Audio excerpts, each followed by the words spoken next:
In this video, I'm going to show you how to make a story timeline in Squarespace. Unfortunately, since Squarespace doesn't support this functionality by default, what we need to do is use a third-party platform. Don't worry though, it's completely free and also very easy to set up. The first thing I want you to do is to click the first link in the description of this video, which will take you to the Elfsight platform. Once you've clicked to the link, this is the page they're going to see. From here, I want you to head over to the top of the page, which is where you will find this widget button. Simply hover over it, and then I want you to head over to the tools section on the right hand side here.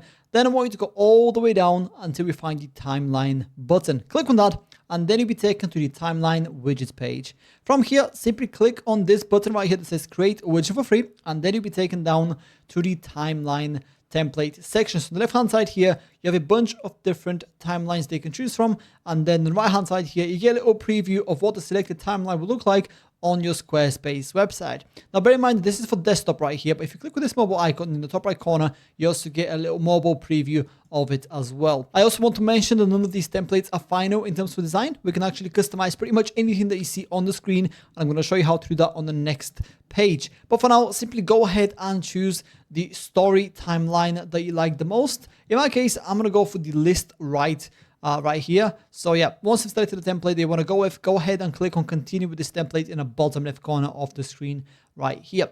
Then you'll be taken to this page, which is where you can now start customizing your story timeline.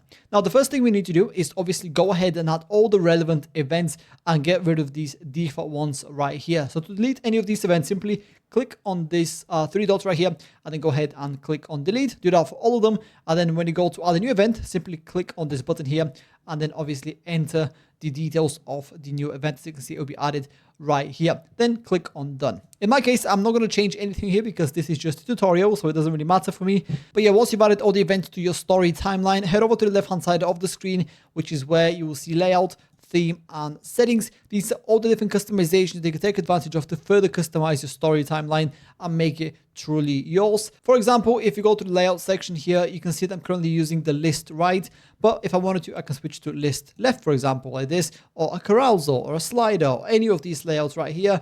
Then you also have a marker style. So in this case, I'm using the points one, but you can have it as an event number, for example, or icons, or whatever it might be. Then you can also obviously name your widget right here.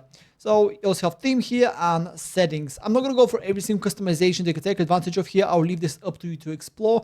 But once you're ready to move forward, go ahead and click on add to website free in the bottom left corner of the screen right here. And then your timeline will be saved up and you'll be taken to a new page, which is where we need to go ahead and publish your story timeline. From here, I want you to head over to the top right hand corner of the screen, which is where you will see a green publish button. Click on it. As you can see, in my case, it's grayed out because my widget is already published, but in your case, it won't be. So once you click on publish, you'll then be taken automatically to the plans page. This is what the plans page looks like, and what we need to do here is choose a plan. Now, since this is the first time that we're creating a widget through Elfsight, we can actually go for the free plan right here. As you can see, it supports up to one widget for up to 200 views. So if you're just getting started, this might be the perfect plan for you. Alternatively, if you want to unlock more functionalities, such as get more than 200 views on your widget, or have more than one widget from Elfsight on your Squarespace website, then you can obviously go for one of their premium plans right here. As you can see, they have quite different options that you can choose from,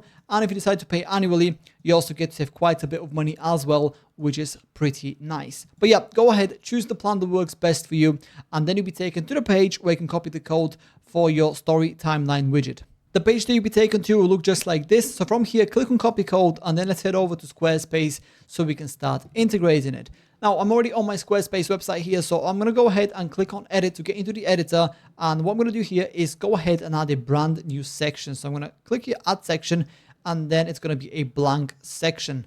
From here, in the top left corner of the new section, go ahead and click on add block, and then type in code in the search field, and then click on code right here to add a code block to your Squarespace website. From here, simply double click on the block and then make sure that the mode is set to HTML and delete this text here and replace it with the code we just copied previously from Elfsight.